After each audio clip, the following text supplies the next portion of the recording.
What's going on, guys? Back with another video, and today, what would you think if someone said to you, hey, you want to live to the year 3000? Hey, what about the year 5000? Hey, you can actually be 500 years old. It's actually legit. Yeah. It's called cryonics, and I don't know how I actually found this, but for the past week, I have been absolutely consumed. I have been so fascinated with this particular portion of science, and I'm not no science major or anything or whatever, but it is so just interesting to me, bro. Like, wow. So if you don't know cryonics, I'm not no expert on anything. I read a little bit, I watched a little bit of videos and whatever, but pretty much it's the field of self-preservation. You preserve the body upon death to then potentially revive in the future once medical advances in technology get to the stage where we can bring people back to life. There's two ways to cryopreserve your body, being your neuro, which is your brain. You can have a neuropreservation, so you can have just your brain preserved, or you can have a full body preservation to where you preserve your entire body. Of course, the brain preservation is much cheaper than a full body preservation, but either way, the big thing about cryonics is that as long as the brain is maintained, they believe that there's going to be some technology that's made in the future where we can revive a person on brain cells alone. The whole brain being intact. But that is insane to me, bro. I believe the first person that actually got in cryopreserve was actually in 1974, something like that. 1970s, 1960s, around there. And it's been going on ever since. Every single year it grows in popularity. We have more people getting, we have more people getting cryopreserved. We have more people taking interest in cryonics, and it's fascinating, bro. Now, obviously, there's an issue of are we actually going to be able to revive people with just their brain alone or a full corpse alone? Because right now, the companies who do this procedure are calling the bodies patients, but the people are dead. You can't do this until you're legally dead. Once your body is legally dead, they do the best they can to keep the body as is before it deteriorates. Your cells get damaged from rot and everything. So the second you die, the company takes over to then preserve your body as much as possible. Now, you might think, oh, just freeze the body? I can do that myself in the backyard. No. It's different, okay? The big issue with freezing bodies is that once you freeze the body, your body forms what's called ice crystals. Ice crystal popsicles. No, ice crystals. Ice crystals are formed when you cool liquid. Once you freeze liquid, I should say. Once you freeze liquid, ice crystals form.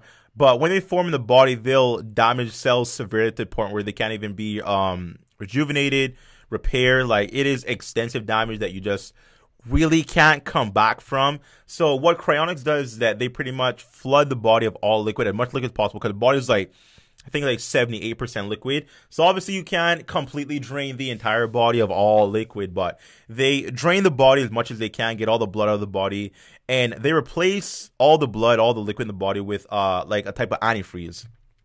So if you don't know what antifreeze is, it prevents, freezing, pretty much. It prevents ice crystals from forming. That's their way of saving the cells.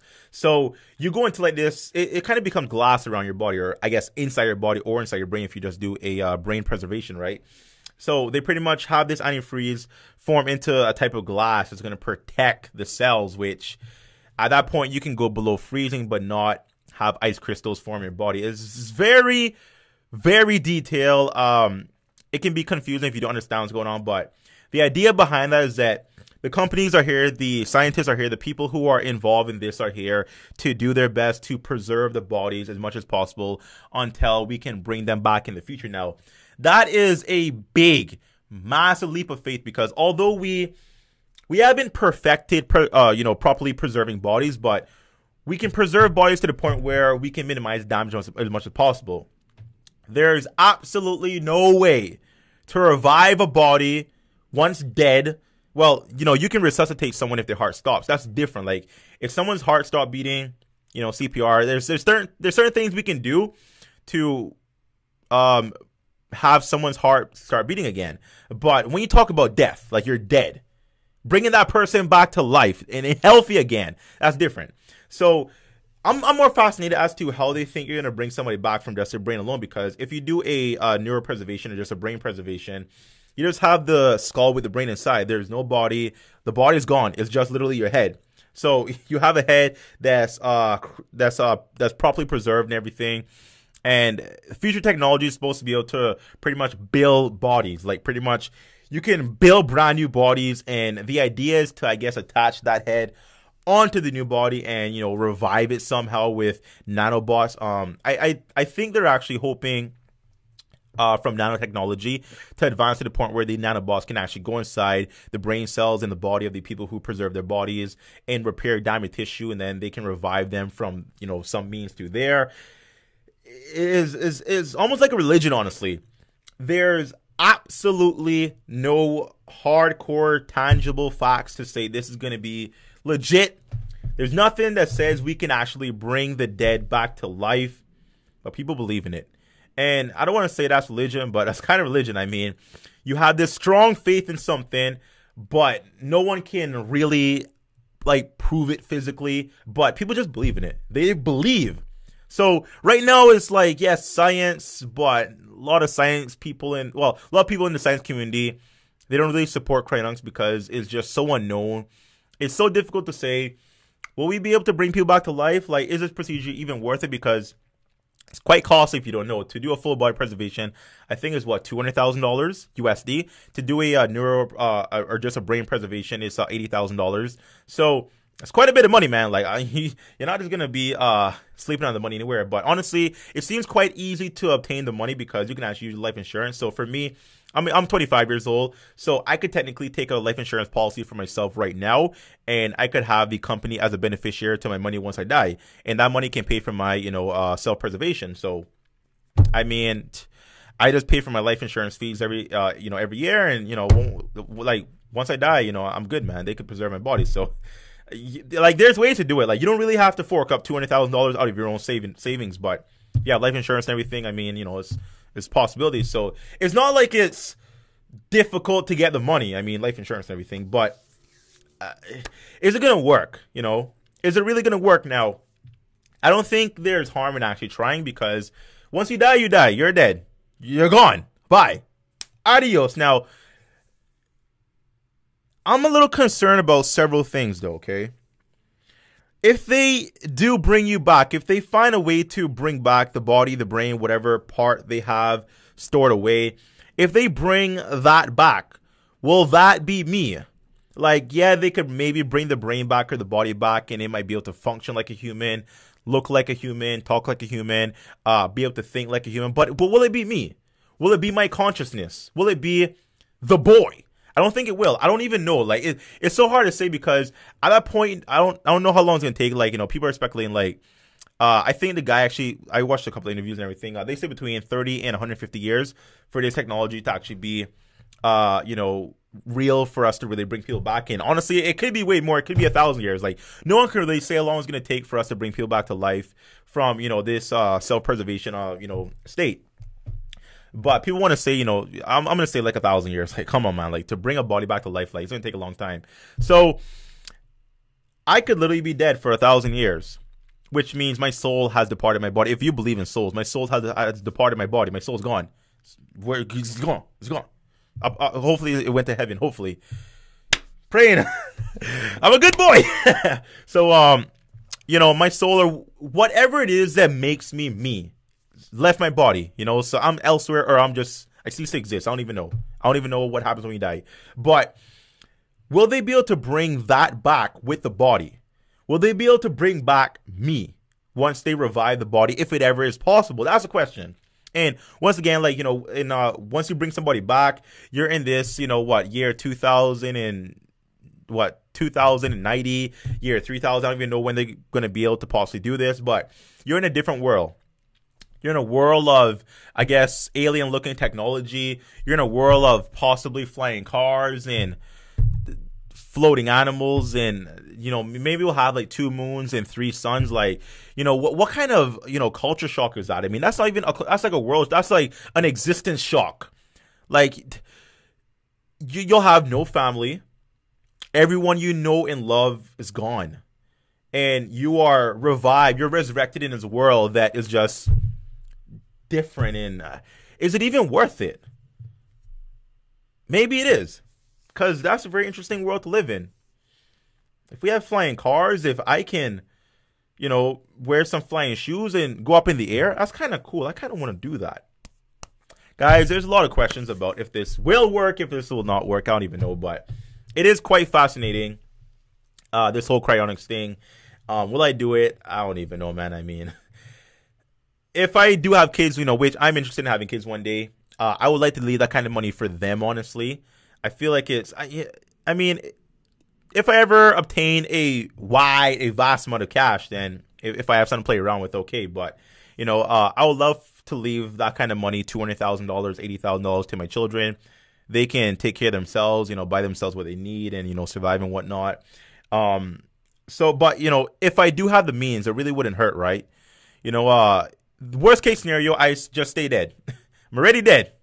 Worst case scenario, just stay dead. So, but if it does work, if it actually does work, and one day we could actually get revived, and one day they can actually find a way to bring my consciousness, what makes me, back into this new body, this new vessel they've made for me out of, I don't even know, like maybe 3D, you know, organ printing. I have no idea how they're going to make a brand new body or how they're going to repair the old body. I have no idea. But if they can find a way to bring you back and give you,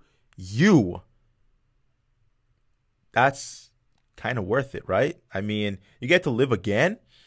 Whatever kill you initially, they'll probably have a cure for it. They might have a cure for aging. Like, they might have a cure for life. I mean, you might be able to take some kind of immortality potion. I don't even, bro. The future is just so unknown, and it's so fascinating at the same time. Like, it's so frustrating to think about because all the possibilities and, you know, what if, but at the same time, we don't even know. So this is just so fascinating, bro, because to think about the fact that, you know, like me, I was born in 1992, you know, it's my birthday. Born in 1992, I don't even care, man. To be born in 1992, but to be potentially alive in the year like 3000, what would I be like? That's like 1,008 years, is it? Is that how old I would be? 1,008 years. God damn. Shit. It's kind of old, man. But this is still like very new. Like, it's been around since like the 1970s, so it's not exactly new, but the technology is still developing on how to properly preserve bodies. Like, you know, they pretty much got it down packed, but of course, to prevent more damage to the body when they they introduce antifreeze and everything, they're still working on, you know, portions of that.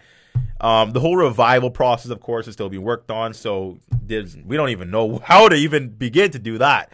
But man, freaking fascinating, bro. So just thought I made this video, man, because I just been so interested, man. So interested in the possibility of like being alive in like 2,000 years from now. And well, you know, will I do it? Will I actually freeze myself? Will I actually go through the process of having my body preserved? Once again, probably, you know, if I have the means and my kids are okay. I don't have kids right now, but once I do have kids, you know, once they're okay, they're taken care of, and I have extra cash to play around with. You know, $200,000 extra is a lot of playing money, but you know, if it's there, I mean, sure, why not, right? So, you know, I mean, best case scenario, I get revived. Worst case scenario, I stay where I am. I stay exactly where I'm at, which I'm already dead at that point. So I just stay dead, which is, you know, we're all gonna die one day. But I would like to live. I would like to live. I would really like to be alive. So, yeah, guys. Upon looking into cryonics, I actually discovered the story of a young lady named Kim Swazi. She's someone who died at the age of 23 years old. And she died from a very severe brain cancer, brain tumor. I forgot what the actual name of it called. There's actually a medical term for it. She died from that age of 23. But she was actually cryopreserved. And there's quite a few videos online about her. There's quite a few documentaries, quite a few videos of herself out there, you know, her talking about the procedure and before she died. There's actually a documentary of her last like 6 months alive, and it shows the entire process of like, you know, her thoughts and what she think to her deteriorating to nothing because of her brain tumor to then eventually dying to getting cryopreserved. Like that really hit me big time. I don't cry from a lot of things. I really don't. Like, there's like one thing that can really make me cry in this world, and it's like harm to my family. Like, it's kind of it. Anything else I really don't care about. I really don't care. I just, no. I mean, you're not really going to make me care about anything. But, like, hearing her story and seeing her, and, it brought me emotions, man. It really did. She had so much faith in this process to where she might actually get a second chance at life, because dying at 23 is young. Like, you've not lived, you've not experienced a lot of things, you've not done a lot of things, you've not been a lot of places. That's pretty young to leave this world in. She believed with every bit of life she had left that she was eventually going to get brought back to life. And even if she did, she said, I mean, it's worth a shot. Like, it's worth a chance for this to actually be a thing. If it does work, then it'll pay off for me. If it doesn't, then I'll just stay dead. And to just see someone at that age about to die and put all their faith into one thing that they don't even know if it'll work or not. I mean, I don't know, man. Like, it was powerful. It was damn powerful, man. It really was something that was... Yeah, if you guys want to see the story, I'll probably leave like a link down below to a video if you guys want to check it out of her and telling her story and everything. To me, it was amazing, man. Like, wow. Very quick video, very different kind of video, but I make videos on things I'm interested in. I make videos on things that I really find enjoyable, and this is just really piqued my interest, so made a video on it. So yeah. Anyways, guys, so hope you enjoyed the video. Like, share, comment down below. Now subscribe, make it a thing. Sub to the boy. And I'll see you next time. Bye-bye.